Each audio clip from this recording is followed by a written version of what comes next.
Hai sahabat cafe, jumpa kembali di sesi hands-on dan tutorial. Nah, pada sesi hands-on kali ini kita akan membahas mengenai klasifikasi dengan SVM atau Support Vector Machine. Nah, kita akan mengklasifikasi jenis-jenis bunga, yaitu bunga pertama Iris setosa, bunga kedua Iris versicolor, dan bunga ketiga adalah Iris virginica. Jadi semuanya memang bunga iris tapi tipe-tipenya berbeda. Nah, fitur-fitur yang kita punya di dataset iris ini adalah ukuran atau lebar dan panjang dari petal dan sepal dari tiap-tiap jenis bunga. Oke, jadi kita masih menggunakan library yang sama, yaitu library scikit-learn untuk hands-on kali ini. Kita akan meload data kita, yaitu dataset iris. Nah, untuk dataset iris ini memiliki data dan target. Nah, untuk datanya kita cuma memakai dua fitur di sini, yaitu fitur panjang dari petal dan lebar dari petal. Sedangkan untuk targetnya, pertama kita mau melakukan binary classification saja. Jadi kita cuma pakai jenis bunga Iris setosa atau Iris versicolor. Jadi cuma mau mengklasifikasi dua tipe bunga tersebut. Nah, kita split datasetnya sampai 80 kita akan gunakan untuk train dan sisanya 20 untuk tes data. Nah, kita bisa lihat di sini fitur-fitur di dataset X. Nah, ini adalah panjang dari petal dan ini adalah lebar dari petal. Nah, kita panggil ya classifier kita yaitu SVM. Nah, SVM ini tersedia di scikit-learn. Nah, kan dia bisa kita import aja di scikit-learn, ada SVM, dan ini SVC ini adalah Support Vector Classifier. Karena kita mau mengklasifikasi, kita memanggil SVC. Nah, yang kita pakai untuk klasifikasi SVM di sini kernelnya linear. Lalu kita latih SVM classifier ini dengan X-train dan Y-train atau data latih kita. Setelah kita latih,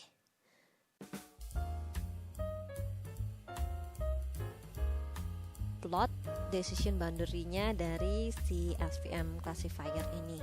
Kita bisa lihat ya, ini yang di link ini adalah support vectors-nya dan ini adalah decision boundary-nya nih. Dan ini adalah margin yang kita pakai. Tampak di sini ada outlier, dia masuk ke sini ya. Ini yang kita plot, dia cuma memakai satu fitur ya, yaitu panjang dari petal. Tapi untuk klasifikasinya sendiri dia memakai dua fitur, yaitu panjang dari petal dan lebar dari petal sendiri. Sehingga saat kita prediksi, nih kita memprediksi dari X-test dari SVM classifier yang sudah kita latih. Nah, akurasinya tuh semua yang bisa diprediksi. Nah, bagaimana dengan non-linear SVM ya? Bagaimana dengan akurasinya? Ternyata saat kita menggunakan support vector classifier dengan kernel RBF untuk memprediksi yang sama, akurasinya juga satu.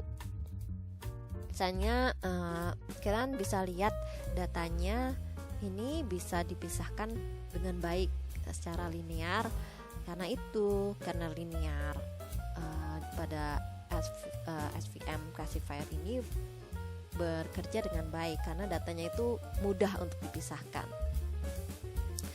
Nah, yuk sekarang kita lihat kasus untuk 3 kelas. Tadi kan untuk 2 kelas saja. Nah, sekarang untuk 3 kelas kita bisa panggil lagi dataset iris dan kita bagi train testnya. Kita coba pakai 25% untuk tes dan sisanya untuk train. Kita mau melatih SVM classifier dengan tipe kernel yang berbeda.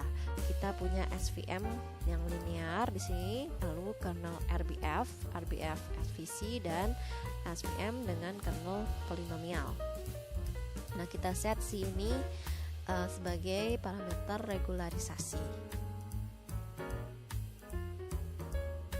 Setelah kita latih untuk setiap SVM yang berbeda di sini, kita mau prediksi nih untuk testing data kita. Dan kita mau pertama dengan kernel linear kita prediksi, dan ini hasil prediksinya. Lalu kita mau menampilkan confusion matrix-nya.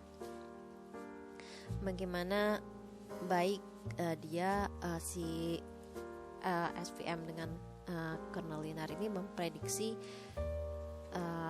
data X-test. Ini adalah label aslinya nih, Y-test. Oke. Nah, di sini kan yang diagonal ini menunjukkan yang terprediksi dengan benar, dan yang off diagonal ini yang salah. Jadi ini ternyata ada 2 yang salah nih, dan akurasinya cross validation accuracy ini cross validationnya 10, itu dihitung sendiri dengan fungsi ini. Ternyata cross validation accuracy-nya segini, 93%. Jadi untuk linear kernel ini dia ternyata masih ada 2 yang salah ya, jadi tidak terlalu baik untuk kasus klasifikasi dengan 3 kelas ini. Yuk kita coba dengan kernel lain ya, siapa tahu ada yang lebih baik. Sekarang kita prediksi dengan SVM kernel RBF. Tadi kan kita sudah latih dan kita prediksi dengan data X-test. Nah, ternyata di sini ini terprediksi dengan baik, tapi ada 1 yang salah nih. Ya, kita bisa lihat yang salah di sini. Dan untuk cross validation accuracy-nya dia lebih tinggi dari linear kernel SVM. Oke, berarti kita pilih ini aja karena ada peningkatan. Untuk kernel yang lain kita bisa menggunakan kernel polinomial SVM saat menampilkan confusion matrix. Oh, ada salah juga 1 nih ya, skornya hampir sama dengan RBF, cuman 1 yang salah terprediksi. Nah, sedangkan ini ada perubahan, dia lebih rendah akurasi untuk cross validation score untuk polinomial. Oke, sampai di sini dulu pembahasan hands on dan tutorial SVM kali ini. Sampai jumpa lagi di sesi hands on Machine Learning Cafe ya. Jangan lupa jadi pelanggan setia Machine Learning Cafe.